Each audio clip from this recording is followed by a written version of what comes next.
Bantahan Budi Ari usai disebut jadi backing judi online. Saudara mantan Menteri Komunikasi dan Informatika atau Menkominfo Budi Ari Setiadi membantah keras.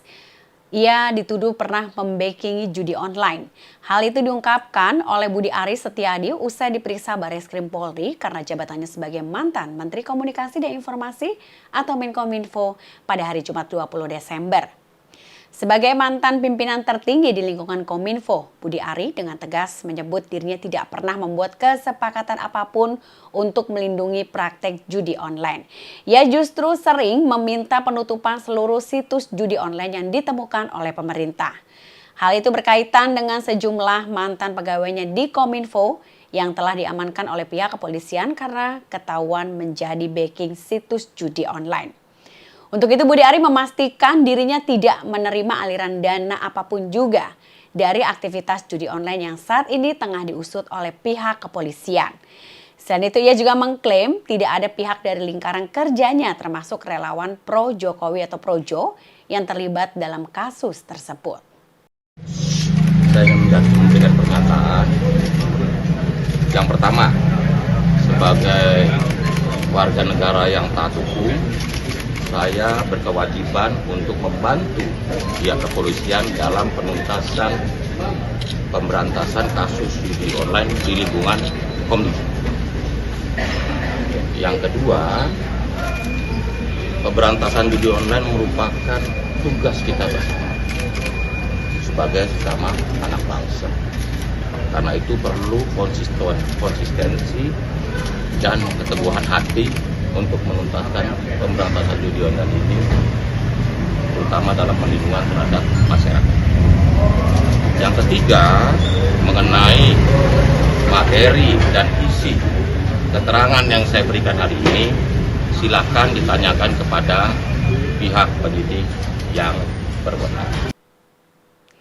Prabowo menyebut dunia internasional tidak menghormati negara Muslim.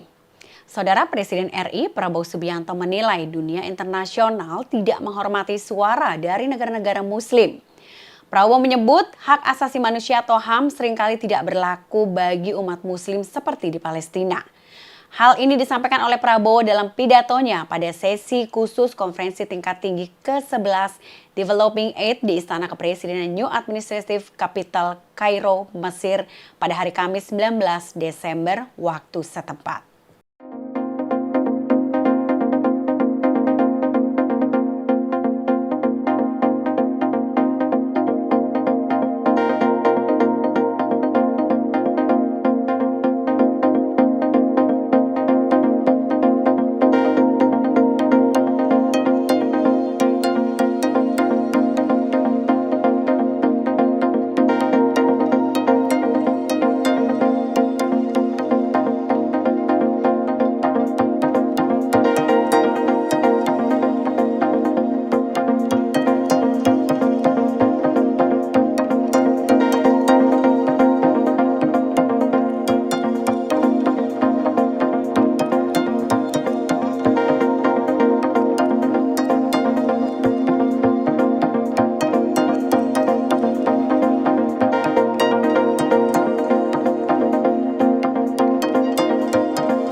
Para kader PDIP kini siaga satu usai muncul serangan ke Megawati. Saudara PDI Perjuangan atau PDIP bersiaga usai muncul sejumlah baliho dan spanduk yang menyerang Megawati Soekarno Putri sejak hari Kamis 19 Desember. Satu siaga satu ini bersifat internal partai karena untuk memberikan reaksi terhadap adanya upaya untuk mengacaukan PDIP. Hal ini disampaikan oleh Ketua DPP PDIP Bidang Reformasi Sistem Hukum Nasional Roni Talapesi. Ia mengatakan provokasi berupa serangan terhadap Megawati melalui baliho dan juga spanduk sudah memicu kemarahan seluruh kader PDIP di Indonesia. PDIP menduga ada pihak luar yang berupaya untuk mengacaukan pelaksanaan Kongres PDIP pada 2025 mendatang.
Mirisnya remaja Bogor yang dipaksa menjadi PSK.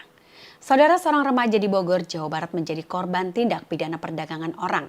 Korban berinisial ZN dengan usia 15 tahun dipaksa menjadi pekerja seks komersial atau PSK di beberapa hotel di Mangga Besar, Jakarta Pusat. Kapolresta Bogor, Kota Kombes Bismo Teguh Prakoso pada Kamis 19 Desember mengatakan ketiga pelaku berinisial ARR, W dan juga FSS merupakan sejoli asal Kota Bogor. Teguh mengatakan korban diajak oleh para pelaku bekerja di restoran dengan upah 2,5 juta. Untuk satu kali kencan, FSS memasang tarif sebesar Rp250.000 hingga Rp400.000. Korban pun dijanjikan akan digaji sebesar 2,5 juta jika ia mampu melayani 32 laki-laki dalam satu hari saja. Mereka menawarkan ZN ke pria hidung belang melalui aplikasi micet. Dan sejak tanggal 19 November yang lalu, ZN sudah melayani pria hidung belang sebanyak 26 kali. Untuk itu, uang semuanya diserahkan ke para tersangka. Atas perbuatannya, ketiga pelaku dijerat Undang-Undang Nomor 21 Tahun 2007 tentang Tindak Pidana Pemberantasan Perdagangan Orang, serta Undang-Undang Nomor 35 Tahun 2014 tentang Perlindungan Anak dengan ancaman hukuman sebanyak 3 hingga 15 tahun penjara.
Irak mengirimkan pulang tentara Suriah sebanyak 1.905 orang. Saudara, pemerintah Irak pada Kamis 19 Desember menyampaikan bahwa pihak mereka sudah memulangkan sebanyak 1.905 tentara Suriah. Ribuan tentara Suriah itu kabur ke Irak demi mencari perlindungan di negara itu sehari sebelum jatuhnya rezim Bashar al-Assad. Meski memulangkan personil tentara Suriah, Irak menyatakan menahan senjata-senjata mereka yang jumlahnya diperkirakan mencapai ribuan. Irak juga menjelaskan jika senjata-senjata ini menunggu untuk diserahkan kepada pemerintahan baru Suriah setelah terbentuk. Dan menurut pernyataan dari Komando Koperasi Gabungan Irak, pernyataan tersebut diterbitkan oleh kantor berita resmi Irak yang mengungkapkan jika para prajurit termasuk juga perwira dan juga personil Suriah yang ditempatkan di perbatasan Al-Bukamal belum lama ini mencari perlindungan di wilayah Irak. بده يروح يجيبوا العساكر من العراق. هاي الباصات الخضر بده يشيلوا كلاب الاسد.